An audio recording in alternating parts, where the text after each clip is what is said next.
It's okay. We're a bubble. Hey, good morning. How you doing? It is Friday. You already pressed the button. Yeah. Button was pushed. You're like a secret live live goer. I just wanted to sit. One of these days, I'm just gonna secretly put you on live. No, you guys used to do that. I didn't like it. You would record me talking, and I would say some dumb things. That's been known to happen. You're like the paparazzi. Paparazzi? It looks beautiful outside. Whose turn is it? It's sunny today? and nice and bright. I'm going for a walk. But I think it's -11. Ooh, where are your earmuffs? It's going up to -4. What do you prefer to wear in the cold? Are you one of those minimalists, or do you bundle? Well, the nice... You wear a toque, a head warmer, earmuff, 18 pairs of pants. I have to pull everything off. My dad's like that. He wears like 40 things. I get too hot in my advanced age. Your advanced age. Yeah. I like the minimal. But then I'm not an outdoor You don't hiker. do anything outdoors. You refuse to even come for a walk. I used to. I don't tend to have to anymore. I don't have to go tobogganing. You know what I didn't like was tobogganing. And I know some people so dangerous. Yeah, but it's fun to go down and then up. Oh my goodness. And having kids, you got to bring everything. You are making yourself sound very lazy. Children never carry their own toboggan or their GT snow razor. Those are the worst. The GT Do you think people still buy those? GT? I saw a guy in the store before the end of... That pen feels threatening. Before the end of... before our lockdown, and he had a GT snow racer, and he was a big dude. Like, he was big like me, but even taller. Oh, no. And I just was like, bro, that will be so fun. Your kid turned that age. It was right before Christmas. And I was like, I just looked at him and I was like, I know what's going to happen. All right, let's read.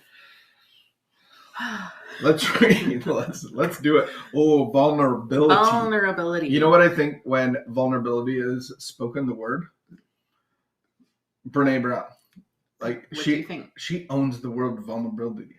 No, but some lady chased her through like a store and called her vulnerability saying, Vulnerability Ted! Vulnerability Ted! It's a really good TED Talk. Good TED Talk. Some of us may have made a decision that no one was ever going to hurt us again. We may automatically go on feelings freeze mode when faced with emotional pain, or we may terminate a relationship the first time we feel hurt. Hurt feelings are a part of life, relationships, and recovery. It is understandable that we don't want to feel any more pain. Many of us have had more than our share. In fact, at some time in our lives, we may have been overwhelmed, crushed, or stopped in our tracks by the amount of pain we felt. We may not have had the resources to cope with our pain or take care of ourselves. But that was yesterday. Today, we don't have to be so frightened of pain. It does not have to overwhelm us. We are becoming strong enough to deal with hurt feelings, and we don't have to become martyrs, claiming that hurt feelings and suffering are all there is to life. We need only allow ourselves to feel vulnerable enough to feel hurt when that's appropriate, and take responsibility for our feelings, behaviors, and what we need to do to take care of ourselves. We don't have to analyze or justify our feelings. We need to feel them and try not to let them control our behavior. Maybe our pain is showing us we need to set a boundary. Maybe it's showing us we're going in the wrong direction. Maybe it's triggering a deep healing process. It's okay to feel hurt. It's okay to cry. It's okay to heal. It's okay to move on to the next feeling when it's time. Our willingness and capacity to feel hurt will eventually be matched by our willingness and capacity to feel joy. Being in recovery does not mean immunity to pain. It means learning to take loving care of ourselves when we are in pain. Oh, I have to keep going. I was done. Today I will not strike out at those who cause me pain. I will feel my emotions and take responsibility for them. I will accept hurt feelings as a part of being in relationships. I am willing to surrender to the pain as well as the joy in life. So is she like talking more about inward vulnerability, like identifying and being okay and accepting that I'm hurt right now, I don't feel good, this is really bothering me inside, and it's more of like, is that what she's describing? That's what it sounds like to me. Okay. Because like, and then she's guess not talking about physical pain. Once you do it within yourself, then I think it's really good to be able to talk about it. I guess starting on the inside and then talking about it on the outside and just telling people exactly how I feel and where I'm really at. And it brings that brings courage. And so I remember one person at Ada Art, and it was a younger girl, talked about her porn addiction. And I heard some younger guys, like, they couldn't even believe it. They were like, wow, that girl just talked about that in front of 100 people. And so she was the most courageous, but the most vulnerable at the same time that whole night.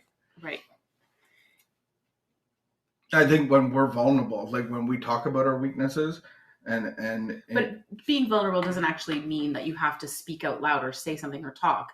Being vulnerable is being a part of being human. Mm-hmm. It is vulnerable to be in relationship with other people and have interactions with people, and potentially, if you have relationships, it's almost 100% certain that at some point you're going to feel hurt or pain or sadness or something. And the only way that you get to walk through life in relationship with people is to be vulnerable. Like, you are vulnerable to being hurt when you have people around you.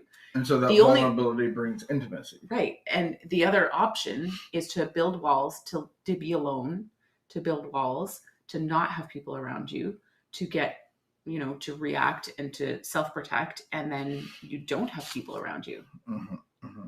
And so the vulnerability is what she's suggesting is let people into your heart. Even though you might have a little bit of hurt or a little bit of fear, or they might cause you some distress. Right. And then that's the part that I heard from this was like, actually know that you are vulnerable to being hurt as a human being, but that it's not going to take you out. Like, it doesn't have to take you out. And so actually you can walk through that pain, acknowledge it. Yeah, that hurt, and keep going. And actually, like, you're, as an adult, I think that part of what I'm starting to realize is, like, as a child, I experience hurt and pain, but then as an adult, those things still hurt and are still painful, but I'm an adult now. I have, like, this whole wealth of resources at my disposal now as an adult that I can actually utilize. I have experience, I have strength, I have these resources, and it doesn't have to take me out. I was just thinking of a baby that we know, and the emotional stability of that little person is like literally zero. Yeah. And it's like, there's no stability. I'm so happy right now. And you just start crying. I love this. It's okay our willingness and capacity to feel hurt will eventually be matched by our willingness and capacity to feel joy. Yes. So many people that I know in early recovery are hurt by so many people in relationships. That just means that you can have that same amount of joy in your heart. So that's kind of cool. And I think what can make a real word. What can make the biggest difference is that we don't have to do it all on our own. That we actually have a God who loves us and cares about us, and that this power greater than ourselves, as we start to explore what that means for us. And, I don't know if I've shared this on here before, but my sponsor says, if you don't know who God is and you don't have an understanding of God, like, start small. Start with, a small, hey, this hurts. This is painful. I'm having trouble, processing this. Can you help me make sense of it? Or, like, start asking just small questions. Help me see the truth. Help me see the truth. Like, help me. Oh, it's good. I think it's super hot when you're super vulnerable to me and you talk about, like, a little weakness and you just don't even feel like doing this, or I look at my cell phone too much. I think it's so cute, and I think it brings us closer together. And I like it when Jesus says, "Be blameless." And so that doesn't mean hiding stuff so I have nothing to blame, but it's coming forward and being vulnerable and going, like, this is how I really feel. Right. Like, this sucks. And what does vulnerability look like to us? And this is a realization that I got out of Brené Brown, because she talks about this. It looks like courage. And so I saw that clearly. We did our 12-step meeting on Wednesday. We had our very first LifeLab 12-step meeting, open to anybody, all addictions. And there was a small group of us. One person shared, got a bit emotional, and didn't maybe finish the thoughts the way that they wanted to, and messaged me later and said, like, she actually said, like, oh, I felt so vulnerable. And then I felt foolish. And I said, I felt you were really courageous. Like, I saw it so clearly how courageous what was said was, and how courageous it was that they even spoke up. Yeah, if you want to see a good 20-minute video, go watch Brene Brown. And I think she's fantastic. And she's a recovery person just like me. And that will be it for today. If you want to hang out a little bit deeper, we have LifeLab online.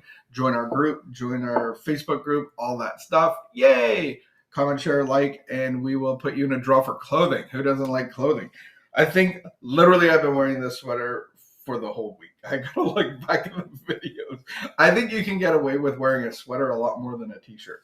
I wasn't going to comment on it. I wasn't going to draw attention to it. Thank you. You are precious. I am vulnerable.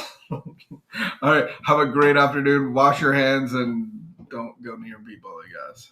Bye.